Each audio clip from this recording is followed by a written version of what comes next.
Xin được kính chào quý vị khán giả và chúng tôi xin phép được bắt đầu như chưa hề có cuộc chia ly số 110 ngày hôm nay. Thưa quý vị, đối với người bị thất lạc gia đình thì điều quan trọng nhất là tìm được một bến đỗ, một cái điểm để gắn kết của họ với cái cuộc đời này. Đó có thể là một gia đình kiêu mang, có thể là một người anh em kết nghĩa, có thể là người yêu, người bạn đời, có thể là những đứa con, hay có khi chỉ là một vùng đất còn nhiều tình người mà họ lấy đó để thay cho quê hương. Và khi một ai đó trong chúng ta chợt nhận được tin rằng một người thân của chúng ta đã thất lạc đã lâu, đang chờ như chưa hề có cuộc chia ly tìm lại gia đình, thì điều đó có nghĩa là người thân của ta đang sống tạm ổn. Họ đang ít nhất một bờ bến để trụ lại và để tiếp tục thương nhớ và mong tìm thân nhân của mình.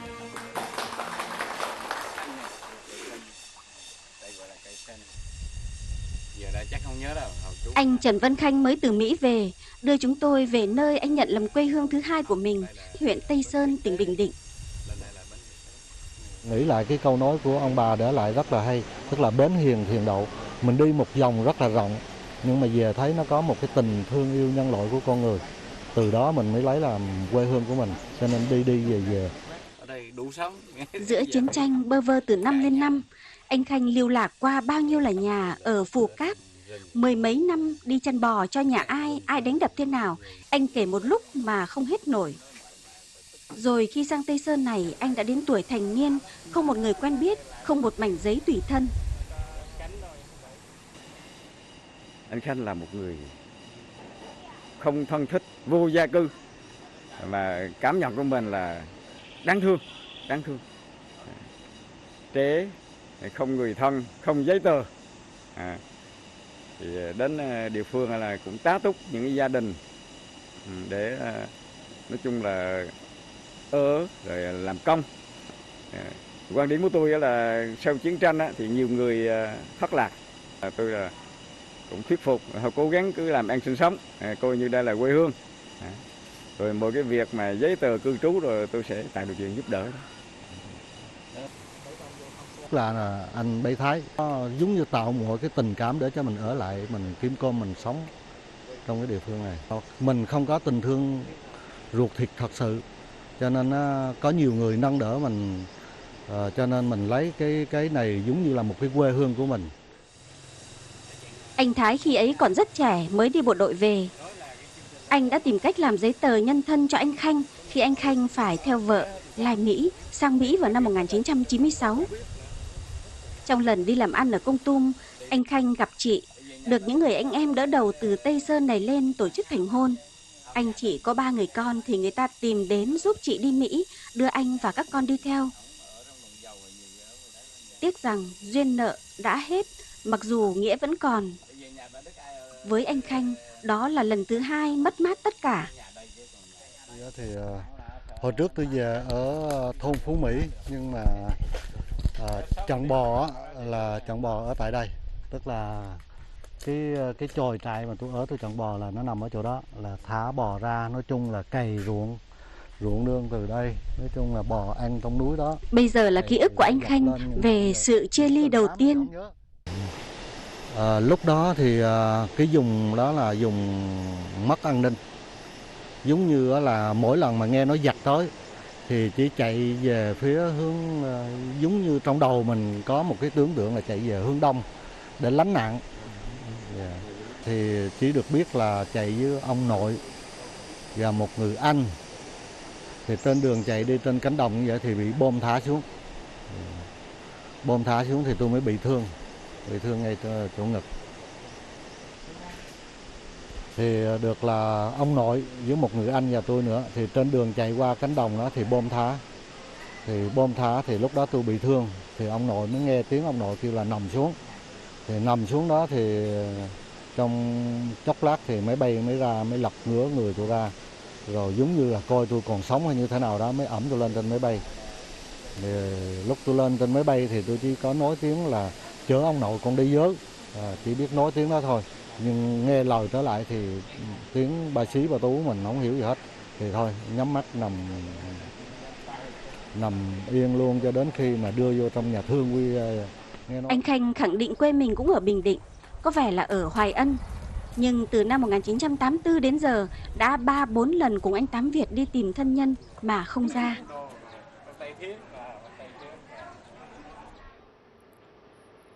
Dạ. Xin chào anh Khanh. Chào cô. Và thế là anh Khanh đến đây hôm nay là rất là đông các người anh em kết nghĩa. Dạ. Thế có anh Tân, dạ. Có anh Tám Việt, có anh Bảy Thái. Dạ. Và anh có nói với chương trình rằng là nơi mà giữ anh ở lại với thôn Phú Mỹ lâu đến như thế và bền vững đến như thế chính là đầu tiên là 4 anh em của nhà anh Tâm, đúng không? Dạ, Anh Tân. đúng. Dạ. Là sao các anh lại quen 4 anh em đó? Thời gian về đó là trước kia thì tôi chẳng bò để kiếm cơm kiếm sống qua ngày, thì lúc đó tôi còn nhỏ. Sau này lớn lên thì tôi tự lực cánh sinh được thì tôi có đi làm trầm. Làm trầm thì lúc đó thì đi chung với là Chiến, tức là em của anh Bảy. Nhà có 4 anh em trai mà Chiến là người nhỏ nhất. Thì Chiến đi đấy về thì cũng ở nhà ông anh thứ 5. Thì anh Năm tức là anh của anh Bảy nữa. Thì về cũng là nói chung 4 anh em thì nhà ai tôi vẫn ở được. Nhưng mà có cái tình cảm là từ ở câu nói của bác Bố. Mẹ của các anh. Một câu nói thôi. Bác chỉ nói là lúc mà làm ăn được thì phải nghĩ đến lúc đau yếu. Chỉ căn dặn thôi chứ không khi nào là hết.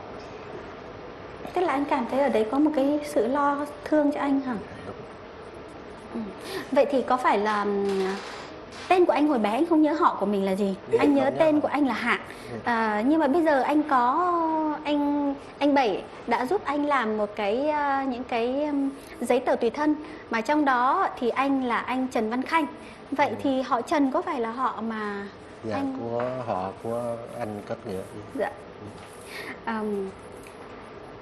Biết là anh Khanh là thất lạc gia đình, và cũng biết là nó là ở cái vùng Bình Định thôi, không thể xa hơn được. Vậy thì các anh có đoán xem là nó là ở đâu không ạ?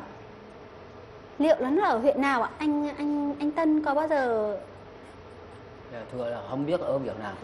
Từ lúc em nói đến nó đấy là cũng như là ở là không biết, lúc đó không biết là ở việc nào. Dạ. Đúng là rất là khó đoán, bởi vì qua trí nhớ của anh, lúc ấy anh bao nhiêu tuổi ạ? Lúc đó thì tôi cũng không nhớ được chính xác là bao nhiêu tuổi, nhưng mà tôi đoán là lúc đó là khoảng năm 7-8 là tôi đã đến đất. Là anh đến Phú Mỹ. Dạ. Nhưng cái thời điểm mà xảy ra cái trận càn và anh bị thương, anh được đưa lên máy bay. Thì lúc đó thì lúc mà bị chạy giặc thì tôi đoán lúc đó thì chở chừng 4 đến 5 tuổi, chừng khoảng 5 tuổi. Dạ, 4 đến 5 tuổi. Cái trí nhớ của anh thì nó chỉ có một cái làng, có một cánh đồng. Và có một cánh đồng nó đã diễn ra cái việc là đổ bộ bằng trực thăng, sau đó thì đưa anh và ông đi. Mà vào năm 1966 thì máy bay của quân Mỹ đã hạ xuống sau một trận càn, đưa anh Khanh khi đó là bị thương bay đi, và từ đó thì anh không biết đường trở về. Đây là một số thước phim tư liệu của quân đội Mỹ ghi lại một vài cái trận càn diễn ra vào năm 1966 tại 3 huyện ở Bắc Bình Định. Khi đó thì ở vùng này lực lượng cách mạng làm chủ một vùng rộng lớn với 3/4 dân số của Bình Định đó. Tướng Mỹ thì có thừa nhận rằng tại Bình Định mà Việt Cộng treo cờ khắp nơi, trừ một vài quận lỵ và thị xã Quy Nhơn. Mỹ đã đưa vào Bình Định 1/10 số quân Mỹ ở Nam Việt Nam và coi tỉnh này là địa bàn chủ chốt để thực hiện chiến dịch tìm và diệt và Bình Định hóa nông thôn nhằm xóa sổ các cơ sở cách mạng. Vào cuối năm 66 đầu năm 67 thì các trận càn diễn ra như cơm bữa.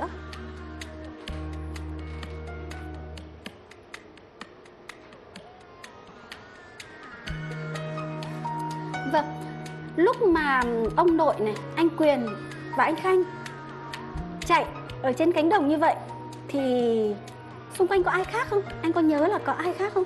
Hình như không thấy ai. Họ đã chạy trước rồi, mà lúc đó tôi nhớ hình như là ông nội không có muốn bỏ nhà nữa. Thì đến cuối cùng mức giặc tới giống như là hai bên súng nổ nhiều quá, thì lúc đó ông nội mới đi. Thì chỉ còn có thấy có 3 ông cháu nữa thôi, chứ không còn thấy ai nữa. Như anh nói thì anh nói là anh 5 tuổi. Thế mà tất cả những cái tên anh nhớ thì chỉ có một cái tên là tên anh Quyền. Là người anh. Là người anh hai của anh. Yeah. Anh Quyền có đặc điểm gì không ạ?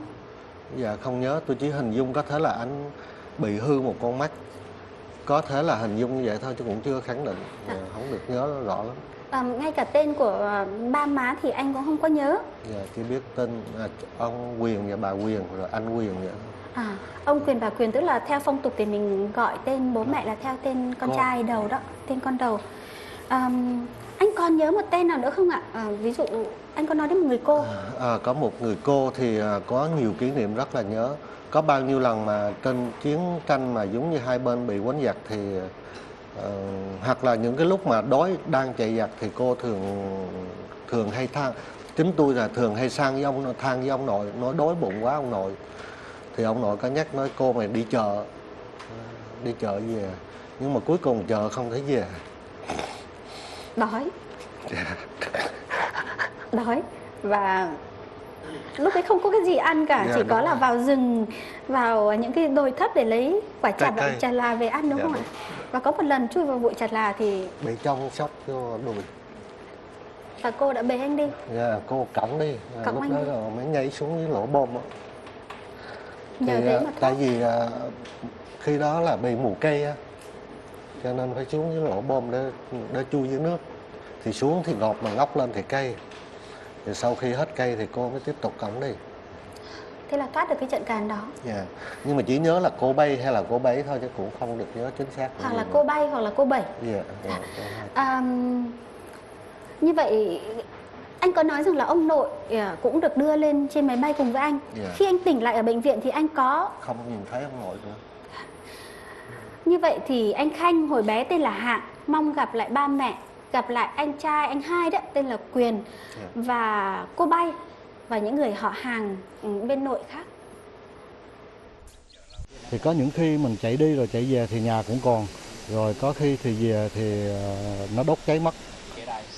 Cha mẹ ẵm một người em đại khái để tìm một nơi ở cho ổn định rồi bắt đầu mới về, mới dẫn con. Tôi nhớ là hình như gói cho một người anh và tôi mỗi người một bộ đồ. Thì lúc đó cái bộ đồ bạn chưa thay, vẫn còn mặc bộ đồ đó là bắt đầu chạy trên đường bị chiến tranh thất lạc. Giờ tất nhiên là con người mà không biết bao nhiêu lần là muốn gặp cha mẹ. Nhất là cái giai đoạn là giai đoạn trận bò, cái quần đùi.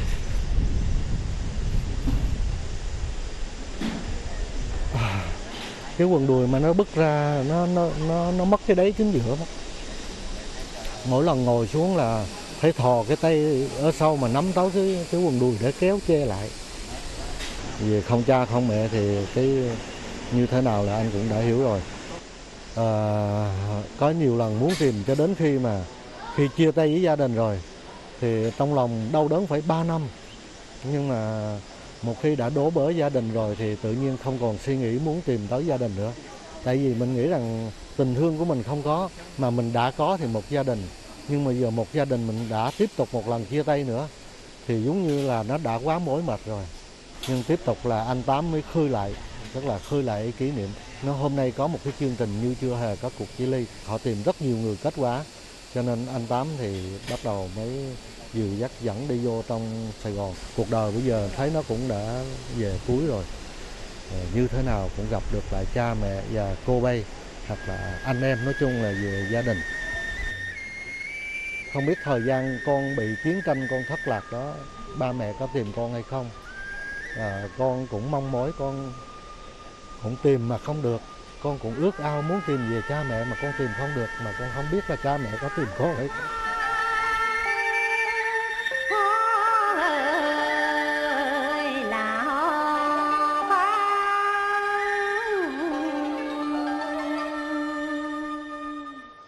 Thưa quý vị, mỗi một trường hợp đăng ký tìm thân nhân gửi đến Như Chưa Hề Có Cuộc Chia Ly thì chúng tôi gắn một mã số. Và khi hồ sơ đã được xác minh ban đầu xong thì nó được đánh là mã số là MS, mà chúng tôi thường nhìn vào đó để biết được cái thời gian người đăng ký đã chờ đợi. Ví dụ như hồ sơ của anh Trần Văn Khanh, tức là anh Hạng, thì mang ký hiệu là MS18294, cho thấy là anh ấy mới đăng ký hồi đầu năm nay thôi. Còn hồ sơ mang ký hiệu là MS3008, bà Trần Thị Khanh tìm con Lê Quảng Hòa và họ hàng bên chồng thì đã được lập cách đây 6 năm rồi. Dạ vâng, vào tháng 7 năm 2010, chúng tôi nhận được một lá thư từ Quy Nhơn, Bình Định. Tên tôi là Trần Thị Khanh, sinh năm 1940. Tôi làm đơn này nhờ chương trình tìm kiếm giúp để mẹ con tôi được đoàn tụ. Thư có viết là: chồng tôi tử trận khi tôi mang thai 7 tháng. 2 tháng sau tôi sinh ra đứa con trai, được bà nội đặt tên là Lê Quảng Hòa. Vậy là tôi nuôi cháu đến năm 10 tuổi, tức là 1974. Bà nội cháu từ Quảng Trị vào Quy Nhơn, bảo tôi cho bà dẫn cháu về thăm quê. Có cả các cô, các chú cùng đi. Các cô, các chú của cháu cũng thương quý hai mẹ con tôi. Khi đi bằng phương tiện máy bay, tôi có tiễn mẹ, chồng và con trai ra sân bay Quy Nhơn. Sau đó 6 tháng là ngày thống nhất đất nước, thế là đứt liên lạc luôn. Tôi có tìm hiểu nơi làng xóm đó, La Vang, Quảng Trị, đức cha linh mục đưa người dân đi xa rồi. Và hơn nữa, gia đình tôi khổ quá, khó khăn trăm bề, khổ không kể xiết. Hôm nay tôi già rồi, cảm thấy thương nhớ con trai đầu lòng, mồ côi cha từ trong bụng mẹ. Vậy tôi làm đơn này kính xin chương trình tìm giúp tôi đứa con và họ hàng bên nội đã thất lạc. Và thưa quý vị, chúng tôi đã tìm kiếm anh Lê Quảng Hòa, cụ Lê Thị Úc, bà nội của anh, cũng như là các cô chú của anh Hòa trong suốt 7 năm qua và đã tìm được họ. Và có mặt ở đây là vợ của anh Hòa. Xin chào chị, xin chị hãy giới thiệu đến gia đình mình hôm nay có những ai đến đây ạ? Dạ, đây đến đây thì có ba mẹ con tôi. Đây là cháu nội. Dạ. Đây là họ lớn. Dạ. Còn có chú của anh Hòa là chú Tâm và chú Thanh đúng không? Hai chú không có đi. Dạ. Hai chú không đến được hả chị? Dạ. Và thưa quý vị, trước khi kể lại các câu chuyện của cái người thất lạc là anh Hòa, thì chúng tôi muốn xin mời quý vị sẽ cùng nhìn lại bức hình của anh Hòa mà anh vẫn giữ suốt 43 năm nay. Đây tấm hình đây.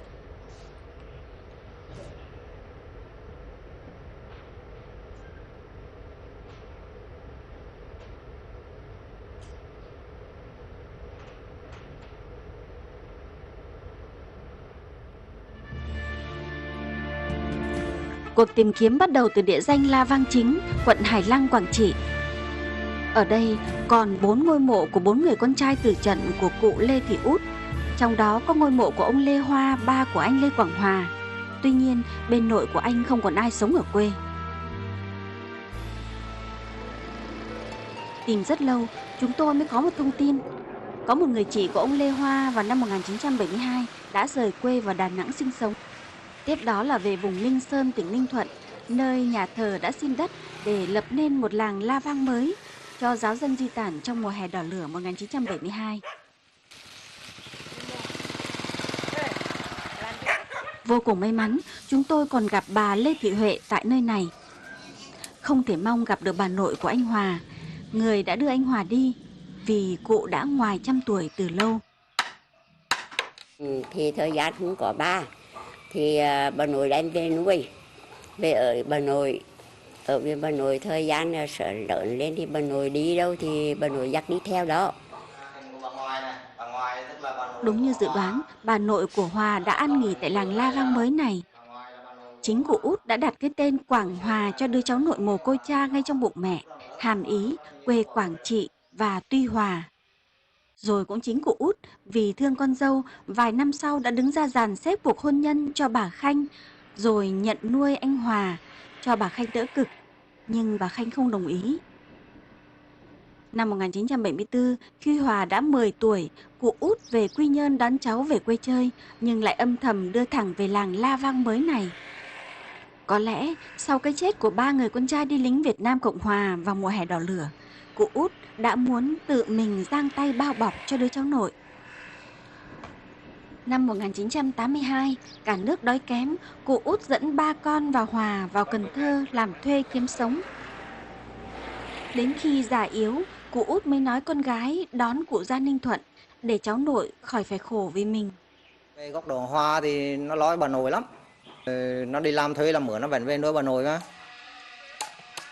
Cũng tại ngôi làng này, chúng tôi đã phải đón nhận một tin buồn xót xa. Thì bà nội thì khi đi đâu cũng là theo cháu thôi đó. Đi đâu cũng vì cháu đi. Nội chết trước. Nội chết trước là con Hoa chết sau. Đó, đấy là.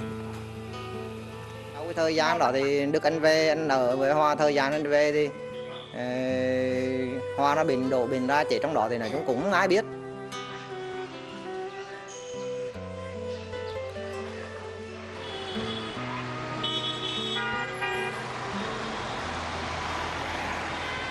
Trong đời, Hòa đã có một người bạn tri kỷ là người anh họ tên Đức. Nói là anh em cô cùng nhưng mà coi nhau như là bạn bè, sống nhau rất là thân, áo quần mặc chung, đi làm chung, ăn chung, về ngủ chung với nhau trong suốt thời gian là 2 năm vậy. Rồi sau đó thì em phải về quê, rồi Lê Quảng Hòa ở lại đó lập gia đình.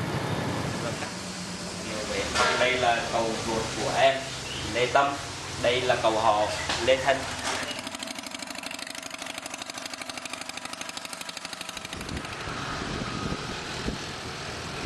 Mẹ tôi về Ninh Thuận thì Lê Quang Hòa còn ở lại đây, rồi cũng đi làm mướn, rồi bắt đầu gặp mà lập gia đình. Rồi hiện tại có 2 đứa con.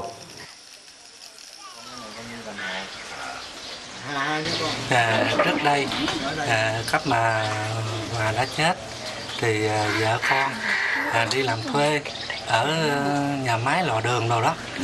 Rồi nhân dịp thằng con thứ hai tôi nó cũng làm chung đó, thấy tình cảnh gia đình của vợ Hòa cũng như 2 đứa cháu còn nhỏ dại mà 2 đứa nó dìu dắt với nhau về đây. Về đây thì gia đình tôi với bà này thì cũng sẵn sàng chấp nhận, cũng như là con cháu ở trong gia đình cũng quý mến 2 đứa nhỏ. Hòa ớt bệnh, bị ung thư gan, chạy chữa dữ lắm luôn, học hết. Rồi thành ra chết thì nhỏ này mới có 6 tuổi, thằng đó mới có con đâu vậy hả? 2 đứa con anh Hòa đều đã lập gia đình. Anh Hòa mất năm anh 29 tuổi, còn vợ anh mới 23. Chị Phụng kể lại, anh còn cố đùa với chị rằng: tôi chết, tôi khoan đi đầu thai, tôi đi lựa ông nào hiền hậu biết thương con mình, tôi đẩy vô cho em. Và 2 đứa con của anh quả là đã có một người cha tốt, nuôi dạy và yêu thương không chút phân biệt.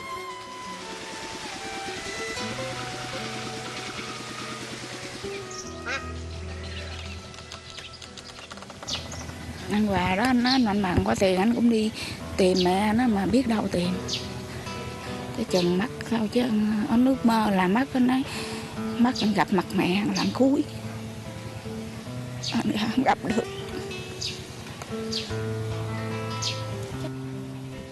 Nhớ mà mấy cái kỷ niệm ông đau á, ông nằm ông nói tội nghiệp. Ông nói em ơi, anh ước mơ giờ gặp mẹ. Nói giờ em cũng đâu biết mẹ anh ra mặt mũi ra sao đâu tìm. Mà dưới hơn nữa giờ mình nghèo, mình mà mướn dư chút đỉnh thì để dành đó, chứ đâu có biết mặt mẹ đâu. Hồi đó mình nghèo khổ á, không giờ chồng sống nhau sống chứ không có chụp hình chụp bông. Thành ra mấy đứa này đâu biết cha, biết hình mặt cha nó ra sao đâu, không biết. Con rất mừng mẹ má về thì Hòa, con mong muốn má về, con dắt má ra mà anh Hòa đang ước nguyện anh Hòa còn sống. Rồi đó sống nó ước nguyện đi tìm mẹ má, mà giờ anh Hòa mất rồi con ước nguyện má về nên con dắt ra má anh Hòa đốt cho anh Hòa ăn cây nhang cho anh thả lòng ước nguyện của anh. Vâng, chúng tôi đã rất trăn trở, nghĩ cách là báo tin cho người mẹ bà Trần Thị Khanh. Người mẹ 77 tuổi, người mẹ mà cứ mỗi lần cầm điện thoại nói chuyện với chúng tôi thì đều khóc cả vì là nhớ con trai. Chúng tôi không biết là cần phải nói với bà như thế nào về chuyện này. Chúng tôi không nói được là con trai của bà đã mất từ 10 mấy năm trước khi mà bà bắt đầu đi tìm anh ấy thông qua chương trình Như Chi Hề của Chili cơ. Nên chúng tôi bây giờ chỉ có thể đưa về cho bà được 2 người cháu nội đẹp đẽ như thế kia.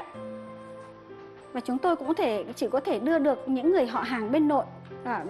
Họ hàng của ông Lê Hoa là những người rất là có tình cảm. Đưa lại cho bà một người mà đã từng là con dâu của bà, và cả một người dưng mà suốt 20 năm nay đã chăm sóc các cháu nội của bà. Anh Đông ạ, bây giờ anh đang ở ngoài kia để trông cháu nội cháu ngoại cho 2 đứa con của anh Lê Quảng Hòa. Và chúng tôi đã nói với bà Khanh là Cô yếu lắm, cô đừng đến trường quay. Hãy để cho chị Phượng là con cô đến để nhận thông tin đi. Là đó, chị Phượng hãy gặp lại các cháu của mình và đưa các cháu của mình về với bà. Chúng tôi biết là hôm nay thì bà Khanh cũng vẫn sẽ khóc ạ. Nhưng mà không phải là khóc trong hoang mang tuyệt vọng, mà bà sẽ có niềm an ủi là những đứa cháu nội là có tình người, có tình thân thích, vẫn đang bền mãi với thời gian.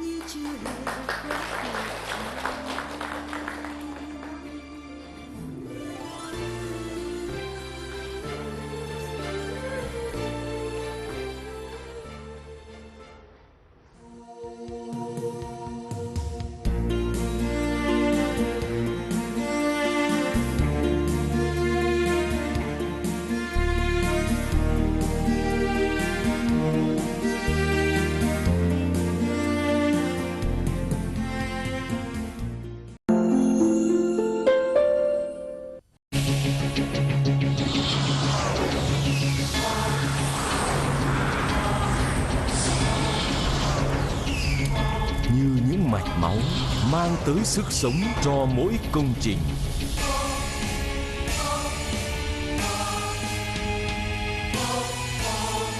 Cùng với công trình trường tồn mãi mãi qua thời gian. Thép Pomina, cốt lõi sự sống.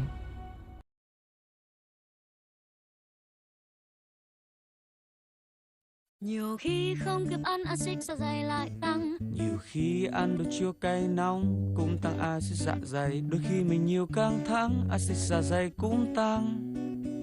Axit dạ dày tăng cao là mình có ngay chữ P màu vàng. Phosphalucel chứa colloidal aluminum phosphate làm giảm axit dạ dày. Phosphalucel hiệu quả trên tình trạng nóng rát, khó chịu và đau dạ dày do axit gây ra ở dạ dày hoặc thực quản. Không dùng Phosphalucel nếu quá mẫn với aluminum phosphate hoặc với bất kỳ thành phần nào của thuốc hoặc bệnh thần nặng. Đọc kỹ hướng dẫn sử dụng trước khi dùng. Phosphalucel giảm axit dạ dày hiệu quả. Trà thanh nhiệt Dr. Thanh giúp thanh lọc bên trong và tươi tắn bên ngoài. Làm từ thảo mộc tự nhiên với công nghệ aseptic vô trùng. Thanh lọc bên trong, tươi tắn bên ngoài. Sợ nóng trong người uống ngay trà thanh nhiệt Dr. Thanh. Sản phẩm này không phải là thuốc và không có tác dụng phụ thuốc chữa bệnh. Number One Active chanh muối với các khoáng chất thiết yếu natri, kali, clo giúp bù nước, bù khoáng nhanh cho bạn hoạt động bền bỉ. Number One Active chanh muối bù nước, bù khoáng, bền bỉ đến cùng. Này không phải là thuốc và không có tác dụng thay thế thuốc chữa bệnh. Xin chào, bạn ổn chứ? Tôi thấy đau họng. Strepsil với thành phần chứa 24 dichlorobenzene alcohol và amin methampredol là viên ngầm kháng khuẩn giúp làm giảm đau họng ở người lớn và trẻ em. Không dùng Strepsil cho người quá mẫn cảm với bất kỳ thành phần nào của thuốc. Đọc kỹ hướng dẫn sử dụng trước khi dùng.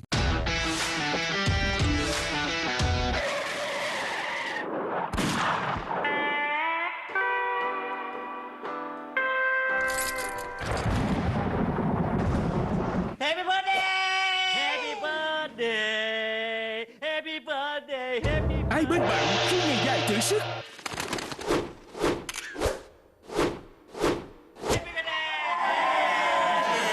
Nutrilus luôn sẵn sàng tràn năng lượng.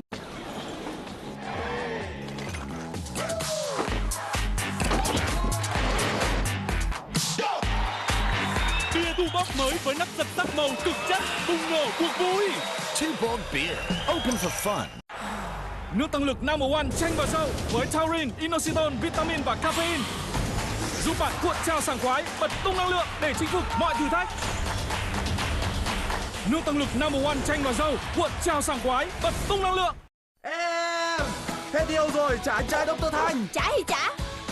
Xem nhãn Dr. Thanh trà xanh không độ Number One và nhắn tin để có cơ hội trúng 2 iPhone 7 Plus, 160 thẻ cào điện thoại mỗi ngày cùng hàng triệu chai nước miễn phí. Xem nhãn liền tay trúng ngay iPhone 7 Plus.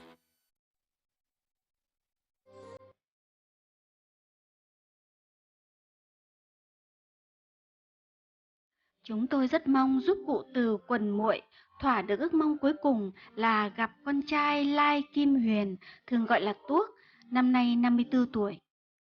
Cụ muội và chồng là cụ Lai Bình sinh được 2 người con là Huyền và Hảo. Trước đây gia đình sinh sống ở Sài Gòn. Ông Huyền là nhân viên phục vụ khách sạn. Tới năm 1982, ông Huyền một mình sang Campuchia sinh sống rồi lập gia đình với một người phụ nữ Khmer. Vợ chồng ông sinh được 2 người con tên là Sừng Hiêu và Sừng Hiêu Kim Hiên. Tới năm 1995, ông Huyền đưa vợ con về thành phố Hồ Chí Minh thăm mẹ. Ông cho biết đang sống tại một vùng quê thuộc tỉnh Công Pông Chàm. Một năm sau, ông Huyền đưa một người bà con phía vợ từ Campuchia sang thành phố Hồ Chí Minh để mổ mắt. Sau đó ông trở lại Campuchia và mất tin tức cho đến nay. Hình chụp năm 1995, ông Huyền cùng mẹ, em gái và vợ con tại thành phố Hồ Chí Minh.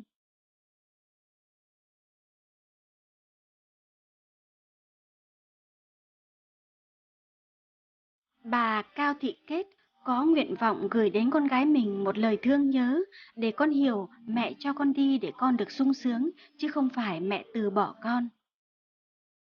Năm 1971, bà Kết sinh đứa con thứ ba là một bé gái tại nhà Bảo Xanh Hữu Phước, Biên Hòa. Sau khi sinh con, bà lâm bệnh, chồng có vợ khác nên bà đành mang đứa con mới 1 tháng tuổi đi cho. Người nhận là bà Trầm, quê ở Quảng Trị, có chồng là lính thuộc tiểu đoàn dù. Sau ngày thống nhất, bà Kết quay lại tìm con, nhưng gia đình bà Trầm đã chuyển đi nơi khác. Này bà Kết mong, nếu con gái biết mình là con nuôi, thì hãy đừng nghĩ rằng mẹ đã bỏ con mà buồn.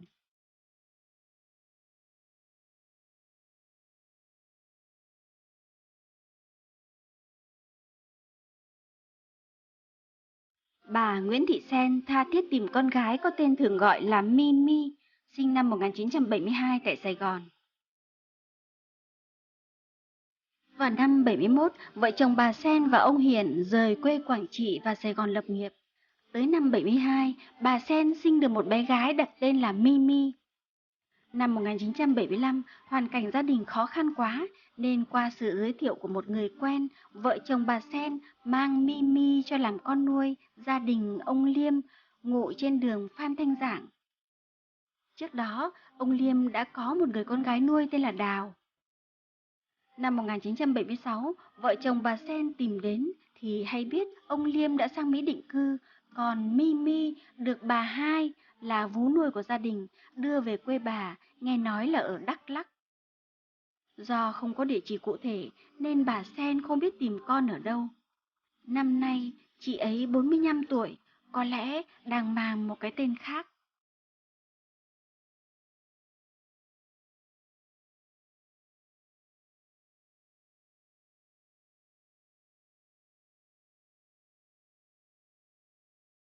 Bà Trương Thị Nhỏ mong được biết tin con gái là Nguyễn Thị Hạnh, sinh năm 1976, vì hoàn cảnh mà bà phải cho đi khi mới 2 tháng tuổi. Chị Hạnh có một vết sẹo nhỏ bằng hạt đậu ở bắp đùi. Bà Nhỏ quê ở Quảng Trị và Sài Gòn lập nghiệp rồi lập gia đình. Sau khi sinh đứa con thứ ba là Hạnh, do gia đình bên chồng bạc đãi, bà Nhỏ ôm 3 con nhỏ trốn về quê. Nhưng vì không đủ tiền bắt xe, bà dẫn 2 người con trai và bồng đứa con gái mới sinh đi xin dọc bến xe Sài Gòn. Một người phụ nữ bán bánh bò tên là Sâm giúp đỡ tiền xe. Vì mới sinh sức khỏe còn yếu nên bà Nhỏ đã gửi con cho bà Sâm nuôi giúp. 2 người cùng làm giấy tờ nuôi con hộ. Tờ giấy mà bà Nhỏ đã cất giữ nhưng đã thất lạc trong một trận lụt, nên bà không biết tìm con bằng cách nào.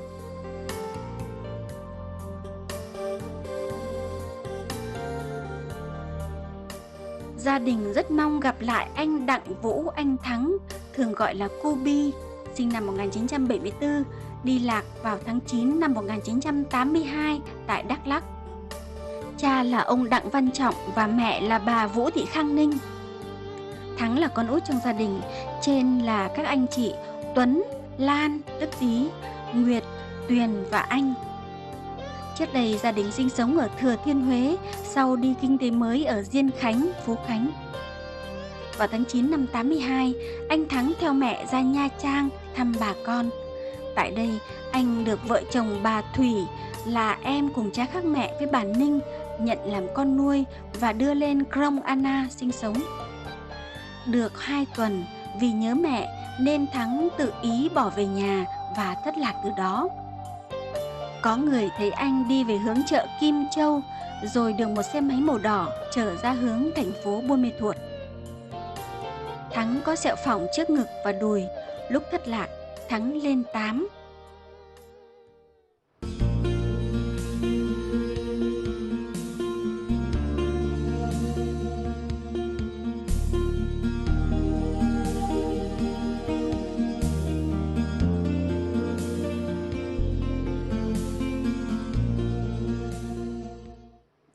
Vâng, thưa anh Khanh, từ thời điểm mà bị bốc lên máy bay trực thăng cho tới giờ đã 51 năm và rất khó để có thể những cái bằng chứng nào mà để anh nhìn và nhận ra ngay được những cái thông tin mà anh tìm kiếm. Chúng tôi có một cái tấm hình, đây cũng có thể là người thân của anh Khanh. Anh Quyền, anh Khanh nhìn nhé. Đây ạ. Anh có nhận ra không? Không nhận ra được. Dạ. Anh không nhận ra đúng không ạ? Cánh đồng nơi mà anh Quyền và ông nội chạy càng rồi bị thương, có thể là cánh đồng này hay không nhé? Xin mời anh cùng theo dõi ạ. Đây.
La pêche.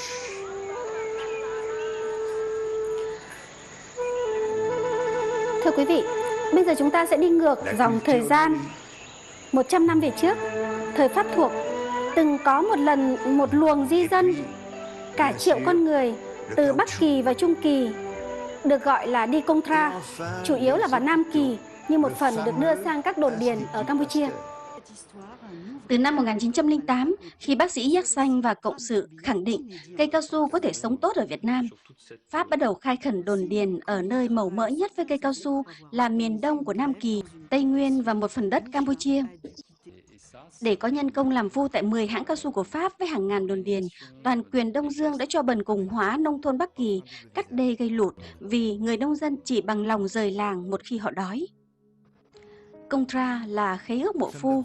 Trong giai đoạn từ năm 1914 đến năm 45, khoảng 1 triệu người Bắc, Trung Kỳ đã gồng gánh đi phu cao su trên những chuyến tàu lửa. Gần 200.000 người được đưa sang các đồn điền trên đất Campuchia.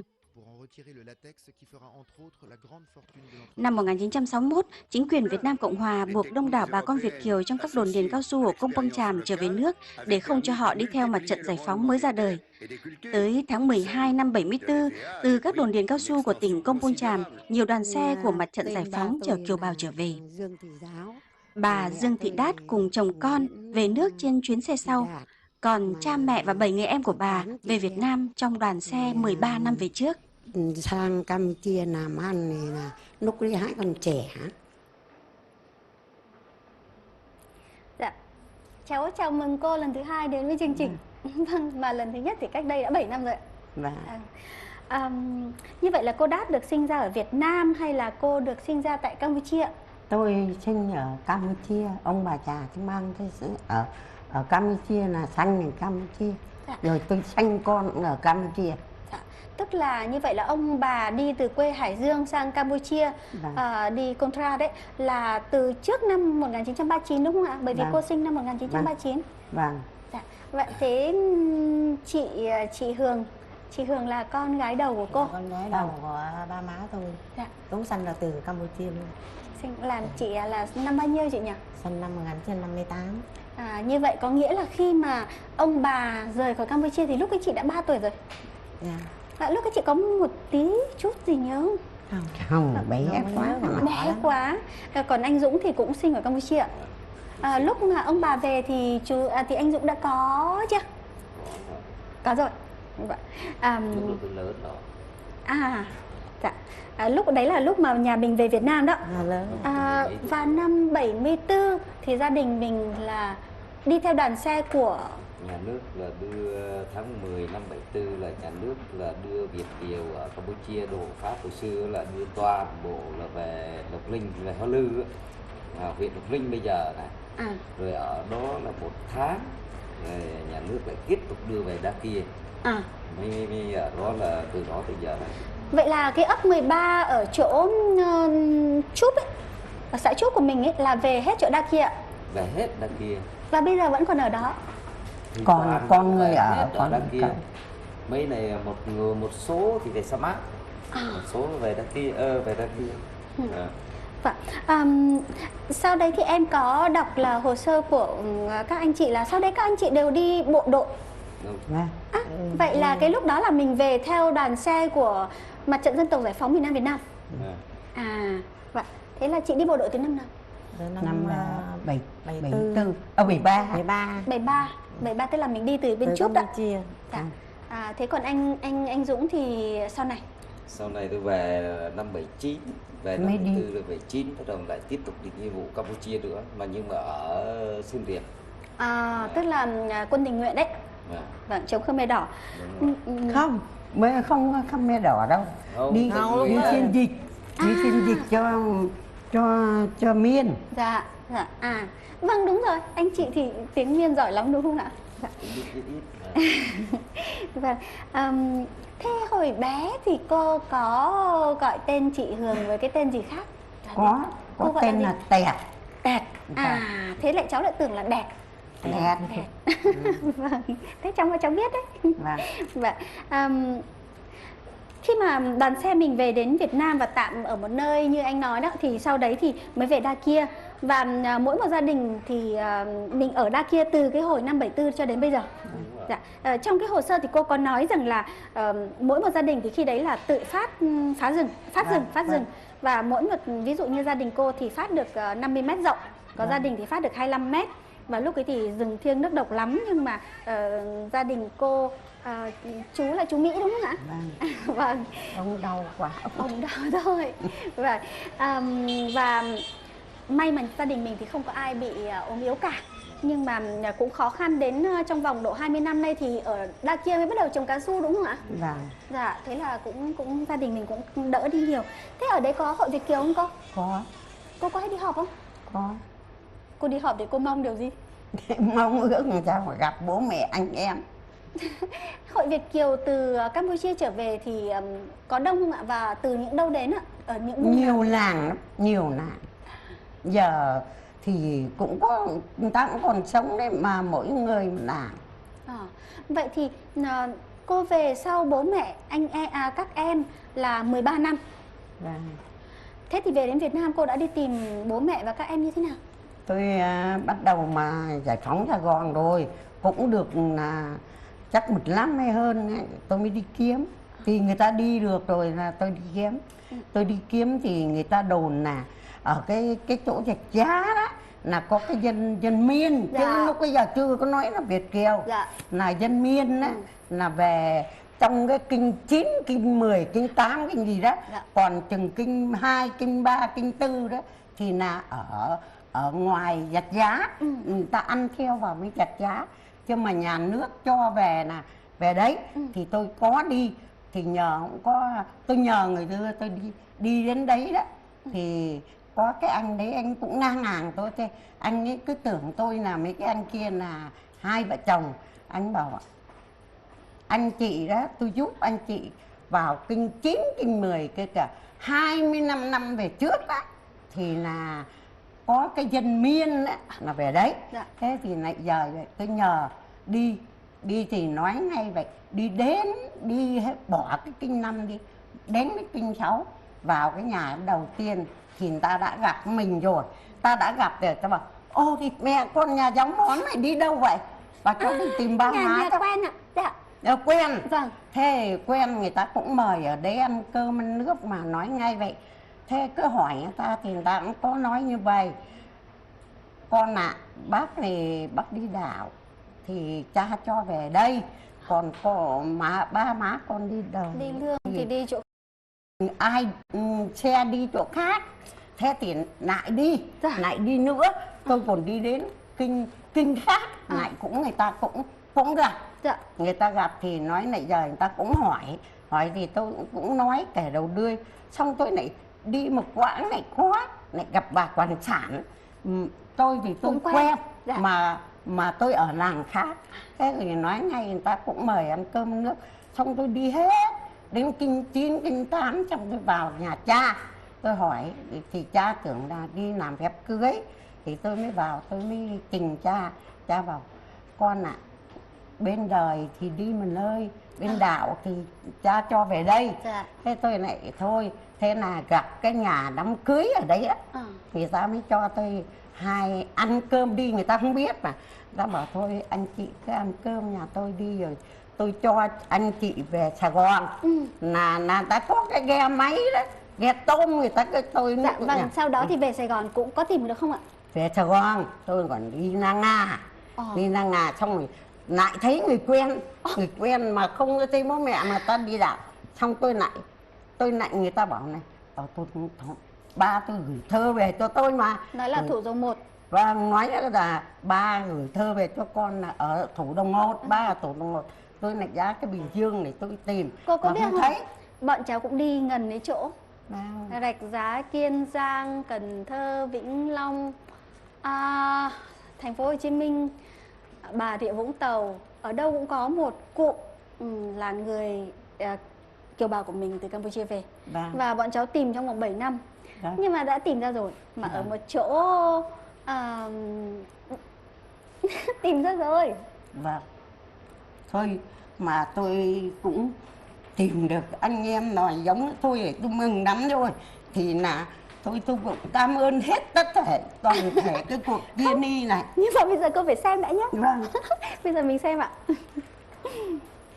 Ở trong cao su á, là chị em tôi ở trong cao su hết đó.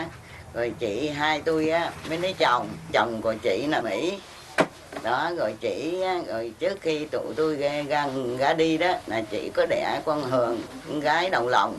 Khi mà chị em tôi với ba má tôi đi leo lên trên xe đó, là bắt đầu là chị nằm, chị nâng theo xe, chị khóc đó, là xe nâng bánh là rồi hết. Xe đã đi ra khỏi vườn cao su rồi là vắng chị tôi thôi đó. Ngồi đằng sau xe mà thấy chị mình nâng cũng đau khổ lắm dơ, mà làm sao là được. Ba tôi thì người Bắc, một hai là gả chồng cho con rồi, là không cha mẹ đi đâu thì đi phải theo chồng, không có cho đi theo cha mẹ nữa ở trong đây. Tôi thì không nhớ gì mấy, mà mày hồi đó mình nhỏ quá, 6-7 tuổi thôi, là lên cái xe đó thấy chị chạy mà chị hòa với đống cát hay đá đó, chị khóc thôi đó. Từ đó thì biệt luôn. Thì rồi gia đình đi rồi thấy chị khóc lóc đó, rồi chịu không nổi rồi thôi. Rồi nó còn nhỏ quá à, không có mà suy nghĩ tới những cái chuyện mà xa gia đình, xa chị, xa em mà lâu vậy, không có nghĩ tới. Dạ, cô có nhận ra các em của mình không? Cô có thể gọi tên được không? Tôi nhận, tôi gọi tên thì được, nhưng mà nói ngay nhận mà bây giờ giống nhau thì làm sao mình nhận được. Thế thì ai là người đầu tiên nói? Có dì Áp, dì Đáng. Dì Đáng đấy, mặc áo sẫm thế kia. Thế còn bên cạnh là ai ạ? Dì ạ? Dì Đáng à? Dì Áp à? Dì Áp hay lớn dì tuổi. Nhuần? Đúng rồi, dì Nhuần. Thế còn chú đứng giữa đây là ai? Cậu vậy là cậu Thành hay cậu Tự? Cậu Tự à? Dạ. Còn người mặc áo vàng kia thì là người em mà cô không thể biết được, bởi vì chú ấy sinh ở Cà Mau. Khi mà ông bà về đây rồi thì mới sinh cho chú. Vậy là nói chung cái hoàn cảnh của thêm một cái người hộ nữa. này thì rất là khó khăn, khu vực rất là quan tâm đó. Chỉ có riêng nhà của ông Dương Văn Tự thì tương đối. Ví dụ như trường hợp của bà Ất thì hồi đó bà sống về nghề bán vé số.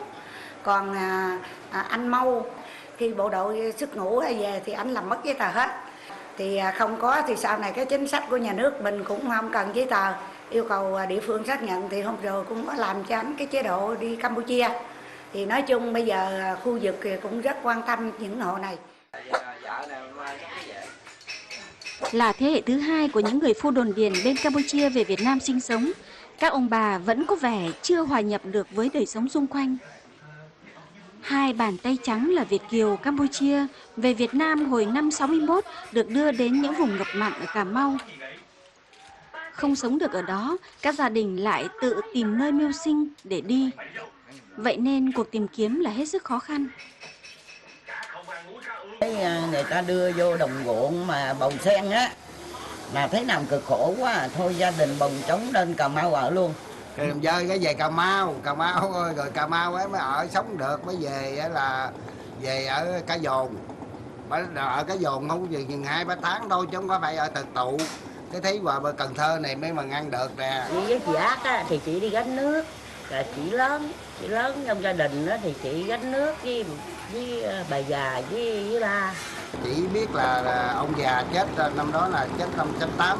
Chị ba tôi á, chị mới nói là thôi bây giờ á, ba chết rồi thôi để chị đi lập nghiệp là ba. Rồi gia đình thì cản chị không cho lại đi. Nhưng mà còn 3 ngày nữa là 21 ngày của ba. Nhưng mà có người cũng sớm á, ta rủ chị đi làm ăn. Rồi chị đi thôi, rồi không có về nữa. Trước năm 1975, bà Ất đã lên Pleiku tìm bà Át, rồi gia đình định kiện người đã đưa bà Át đi mất tích.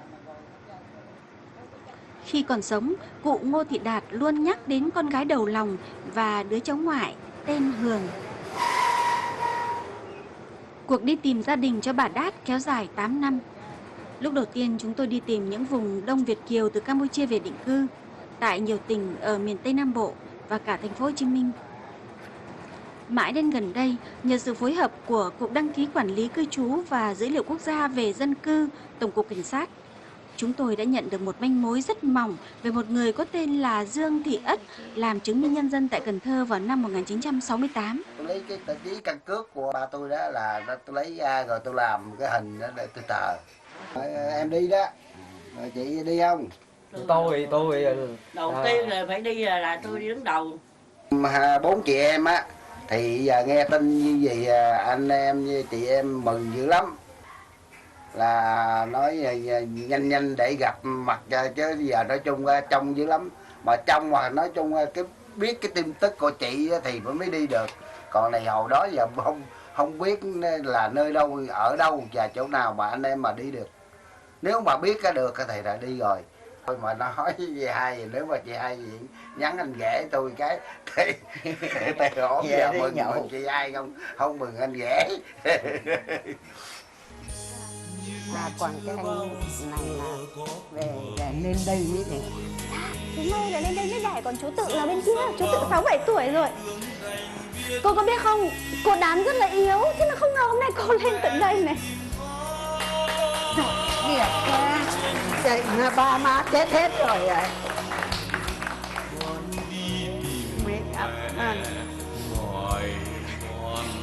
Tôi đi tìm lâu lắm rồi, không thấy đâu. Tôi về giải phóng Sài Gòn là tôi đi tìm anh em bố mẹ rồi, không có để đến bây giờ đâu. Chị lên đi, mọi người hỏi chị suốt rồi. Anh Dũng ạ. Đây chị Hương này. Đây lúc mà đi là có nó. Vâng. Có nó. Vâng. Đấy. Vâng. Đấy bảo có mẹ bà già thì tôi với bà già nè để chung mình chung đây. Rồi em nằm dưới ngủ của chị. Đấy. Còn má thì ở nhà có ba rồi. Tôi đến đây một lần rồi, xong rồi là nhờ có cái cuộc viên ly này tôi mới nhờ lâu lắm rồi. Bây giờ cả nhà mình có một điều bất ngờ thì cái gì là bất ngờ ạ? Chú Tự lắm rồi không đi được, còn lần trước thì còn đi được, còn lần ở lúc nãy chiếu ra đây này không nhìn, ông yếu lắm rồi mà ông cũng ngồi ra cho. Nhưng mà đây ạ, nếu mà đây có thể là ai ạ? Trời, đúng rồi. Thế là mất tích à? Dạ vâng. Đúng không ạ? Mất tích từ năm 68 và đây ảnh bọn cháu nhận được. Vậy là chúng ta sẽ có một cuộc đoàn tụ nữa. Chúng cháu đã tìm được thông tin về cô Át rồi. Chị này mình lớn rồi. Và còn cậu Thành đâu? dạ Không phải là mất. Ở đây dạ bây giờ chúng ta sẽ tìm thêm một người nữa, đấy là cô Ác.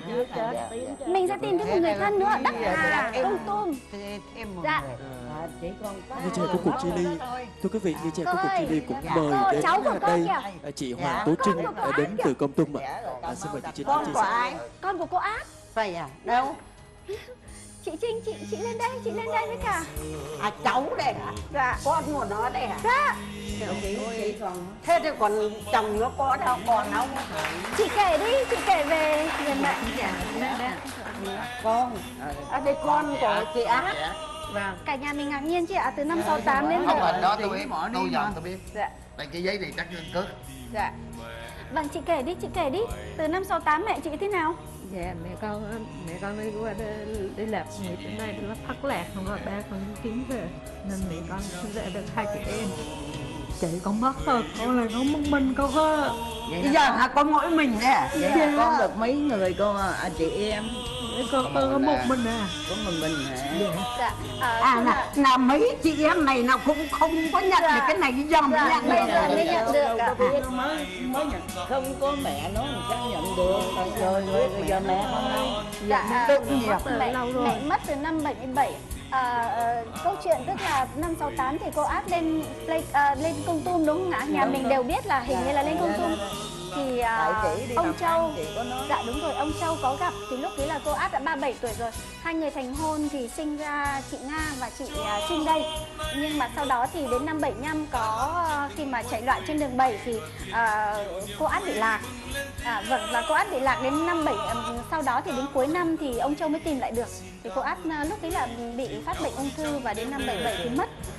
Thế chồng cũng mất luôn à? Dạ không, chú Châu vẫn còn, Bây giờ còn hả? Dạ, có thế một người. Ba cái này còn hả? Dạ. Mời cô lên đây. Vâng, đây là người mà đã nuôi chị Trinh ạ, nuôi chị Trinh. Lúc này đây thì có thể nói là gia đình từ ba nơi đã tụ họp và chỉ còn thiếu một người, đó là ông Nguyễn Như Văn Thành, sinh năm 1955. Năm nay thì ông 62 tuổi. Xin chúc mừng gia đình mình, như vậy chỉ còn một người để tìm thôi là chú Thành. Dạ, và bọn cháu cũng đã hy vọng. Thành thì làm mất tất cả. Dạ. Dạ, con được 6 tuổi. Vâng, ông Dương Văn Thành thì sinh năm 1955, năm nay 62 tuổi. Ông Thành xin cha mẹ đến làm con nuôi một thầy giáo ở Cà Mau, từ đó thì đã thất lạc luôn. Và chúng tôi rất mong là ông Dương Văn Thành hoặc người quen của ông Dương Văn Thành nhận được thông tin này, hãy lên tiếng vào tổng đài của chúng tôi là 0862647777. Xin được nhắc lại 0862647777. Xin cảm ơn.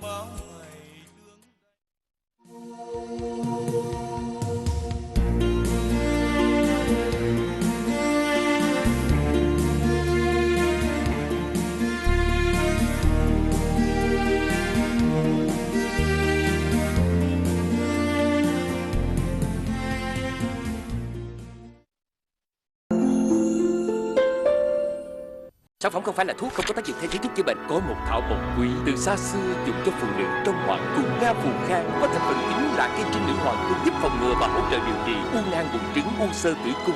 Nga Phù Khang mang lại sức khỏe và hạnh phúc cho phụ nữ ngày nay. Đằng sau vinh quang là tháng ngày nhọc nhằn luyện tập.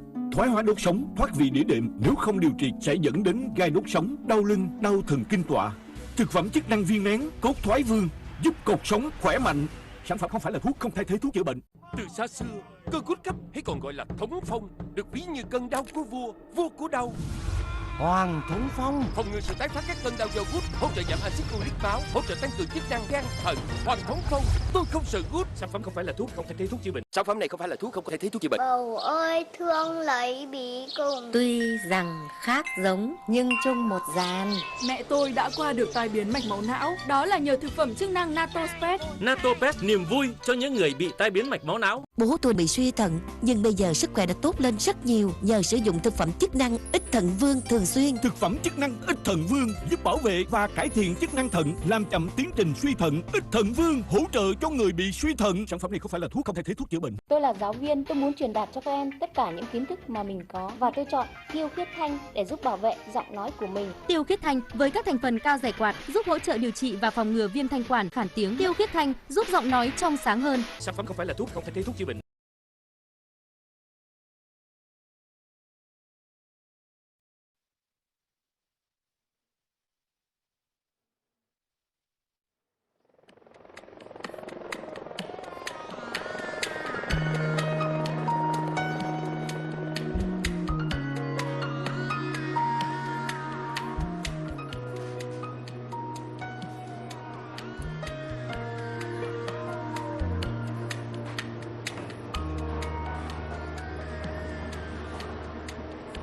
Dạ, anh có nhìn thấy chữ ở trên không ạ?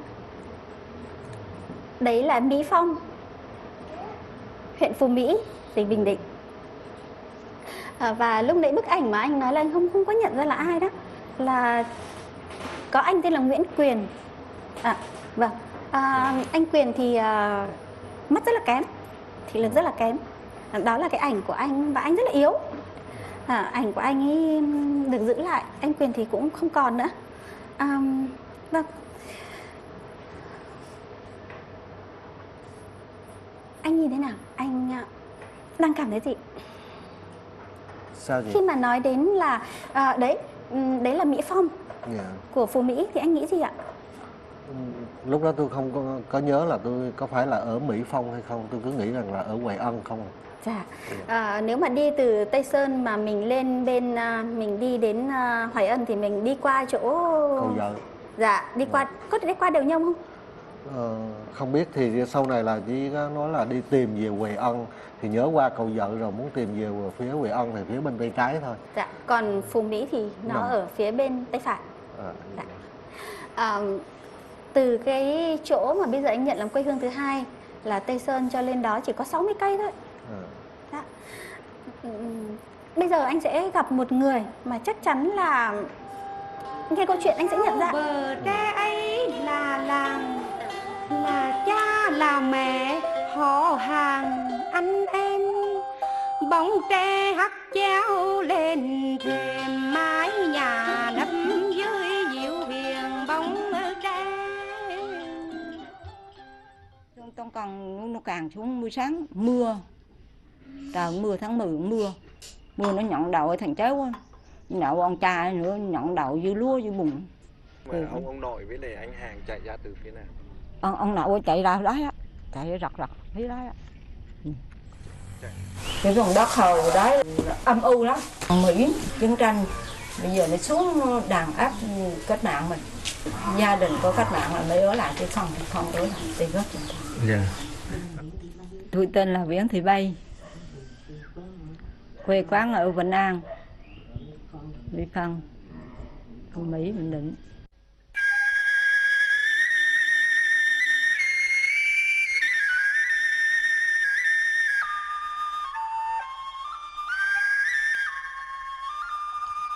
Vậy là anh Hạng đã tìm thấy quê nội và tìm được người cô của mình. Cô Bay, người đã chăm sóc nuôi nấng anh cùng anh Quyền vào lúc mà anh còn nhỏ quá không biết. Ba anh vừa mất. Ông bị ho ra máu, bác sĩ cho thuốc về uống nhưng lại bị ấp tịch thu vì sợ đem tiếp tế cho bộ đội. Khi đó, mẹ anh phải gửi hai anh em anh cho ông nội để về bên ngoài chăm sóc cho em trai út sơ sinh.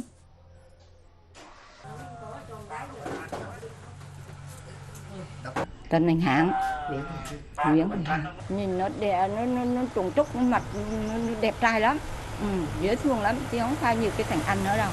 Anh nó ốm téo, bệnh như rồi ốm thì còn thằng nó trục lúc dễ thương lắm, thấy thằng mê lắm, ai cũng mê hết mà. Không có tin gì về ông nội từ ngày đó. Cháu Quyền mới ở vợ chồng cô, xong rồi là hầu là cháu Quyền nó nhỏ, nó ở dưới này cứ Mỹ lính rồi đây đi xuống nó đi càng ấy, cái nó đi còn sáng nó bắt nó quánh rồi nó đành nó đổ nước xà bông vô trong miệng cháu, nó đành nó quánh thằng nhỏ, nó quánh sang biết thằng nhỏ nó bệnh biết à. Vậy xong rồi cái lúc nó ớ với cô cái rồi nó bệnh rồi mới đưa vô trong quê nhơn rồi cứu không được cái rồi cháu nó mới chết. Nó chết rồi mà nó bây giờ cô cũng thờ cúng nó. Vùng đất này trong chiến tranh có những nhà không còn một ai sống sót. Nhiều năm sau chiến tranh, thôn làng mới lấy lại màu xanh của lúa, của sắn và màu hồng của ngói mới. Nếu không kể ra, mấy ai bây giờ còn nhớ nơi này chiến tranh đã đi qua. Này ta gọi là quê, cái nơi yên tĩnh một bề lòng anh tưởng đâu, chỉ có sắc xanh tưởng đâu như thế bức tranh dịu dàng. Sau bờ tre ấy là làng. Anh đã sẵn sàng gặp lại cô Bay không? không có hình dung ra được một cái gì. Không hình dung ra được một cái gì. Dạ. Cô Bay này, cô Bay và thím của anh này.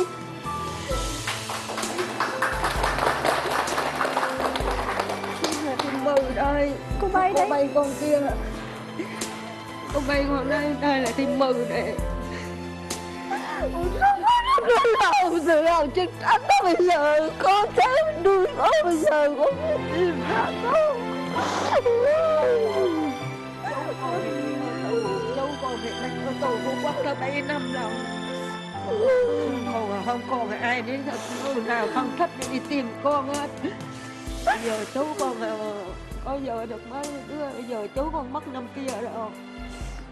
Chú là tôi Nguyễn không Kiệt. hình dung, không nhớ được lời gì Dạ. hết á. Dạ.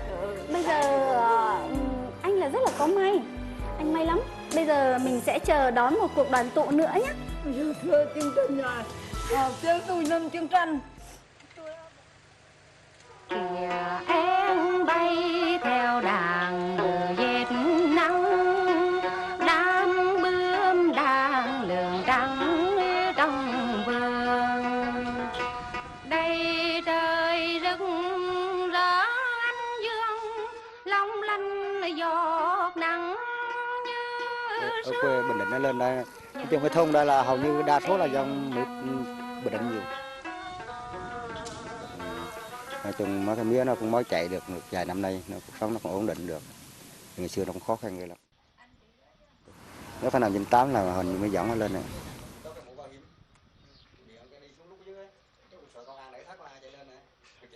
Tôi cũng mong muốn tìm cho mãn nguyện bà già là ông anh trai thứ ba đấy.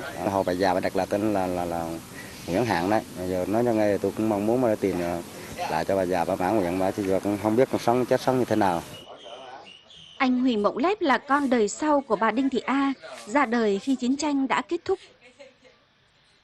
Hai anh về anh kể lại, kể mấy về nó hạ cho mấy xúc hàng cháu đi mất là bà già có một cấp bạc điên này, cho này mà đỡ cho mình mất điên hồi ngày xưa quê bác con cái rồi mất hết rồi, mất con mất chồng rồi đấy, nhiều lúc con người nó cũng tư tưởng nó cũng không có thông suốt mấy.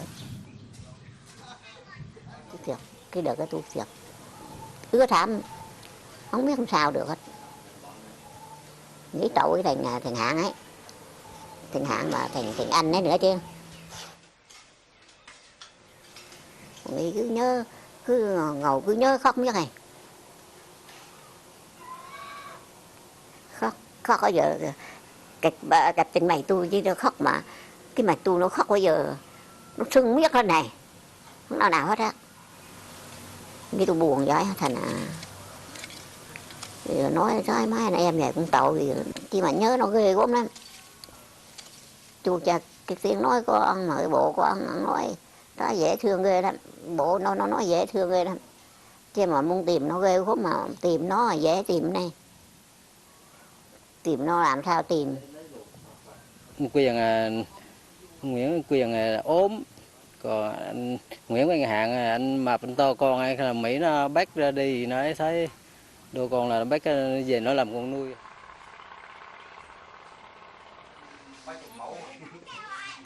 Giống như hồi giữ nước hả? Đắp lâu lắm rồi hả? Chú. Không biết ngõ nào đi tìm, nói chung là một điều thứ nhất là chữ nghĩa, điều thứ hai là tiền bạc nhiều lúc hồi đó cũng mình không biết đâu. Rồi có nhiều người họ cũng phấn và già rồi thấy bà già có tiền ấy. Chị đưa cho tôi 500 là tôi tìm thằng con trai về cho. Rồi bà đang nghi lời giờ cái là đưa 500 giờ cái nó đi đâu. Đi nhậu nó như đi nhậu đâu. 3 bữa nó quá về nó không được chị Năm à, không được. Tiếng ai tha thiết ngọt ngào, câu hò bình định ngân cao. Quả may mà kiếm được ảnh thì càng tốt cho già, lỡ mai sau bà có mất đi nữa bà cũng nói suối vàng bà cũng yên vui, gặp hết các con cái rồi đầy đủ xung hợp.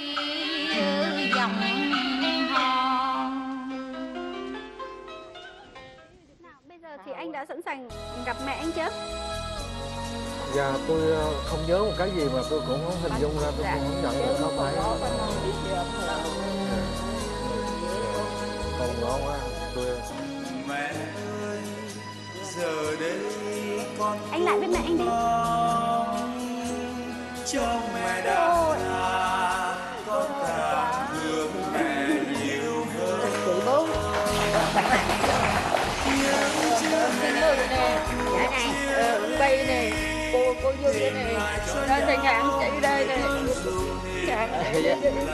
Cô nhìn là Ngạn chị nè. Ngạn nè. Để coi thử em thành nó đây. Phải